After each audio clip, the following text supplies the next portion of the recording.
दुर्गा देवी की रोकटोक घर की पुरानी परंपराओं और रिश्तों की कठोर बेड़ियों को तोड़ते हुए अहाना ने साबित कर दिया कि अगर हौसला मजबूत हो तो कोई भी सपना असंभव नहीं होता। बड़े घर की छोटी बहू कहलाने वाली अहाना ने अपमान के तीरों को अपनी ताकत बनाकर 1 साल तक अथक मेहनत की और आखिरकार आईएएस अधिकारी बनकर न सिर्फ अपने मायके और ससुराल बल्कि पूरे समाज को गर्व से भर दिया। कहानी की शुरुआत उस दिन से होती है जब अर्जुन की गलतफहमियों और अपमानजनक शब्दों से आहत होकर अहाना ने गुस्से या कमजोरी में नहीं बल्कि स्वाभिमान और अपने सपनों के लिए वह घर छोड़ दिया था। उसके आंसू उसकी कमजोरी नहीं बल्कि उसके संकल्प की स्याही बन चुके थे।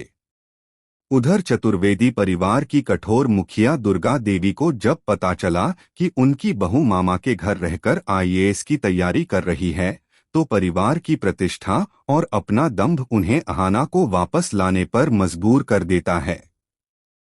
लेकिन मामा जी दृढ़ थे, अहाना अब सिर्फ बहू बनकर नहीं अधिकारी बनकर लौटेगी।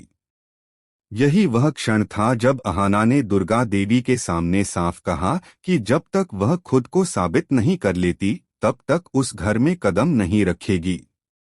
यह सुनकर दुर्गा देवी भीतर से हिल गईं। गुस्से के साथ साथ उन्होंने एक उभरती नारी शक्ति को भी महसूस किया। इसके बाद शुरू होती है अहाना की कठिन यात्रा, दिन में रिश्तों की उम्मीदों का बोझ और रात में सपनों के साथ संघर्ष। छोटी अटारी में बैठकर वह किताबों से अपनी मंजिल का रास्ता बनाती रही। थकान से आंखें भर आतीं, लेकिन अपने स्वर्गीय पिता का सपना और अर्जुन के कड़वे शब्द उसे फिर जगाकर पढ़ाई में लौटा देते।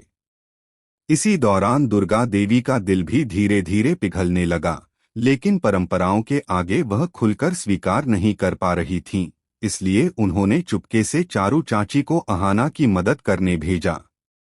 समय बीतता गया और वह दिन आ गया जब परिणाम घोषित हुआ। छोटी बहू अब आईएएस बन चुकी थी। यह खबर सुनते ही पूजा घर में बैठी दुर्गा देवी के हाथ से आरती की थाली गिर गई और गर्व के आंसू उनकी आंखों में चमक उठे, क्योंकि यह वही सपना था जो उन्होंने कभी खुद देखा था लेकिन पूरा नहीं कर सकी। जब अहाना पहली बार आईएएस की चमकती वर्दी पर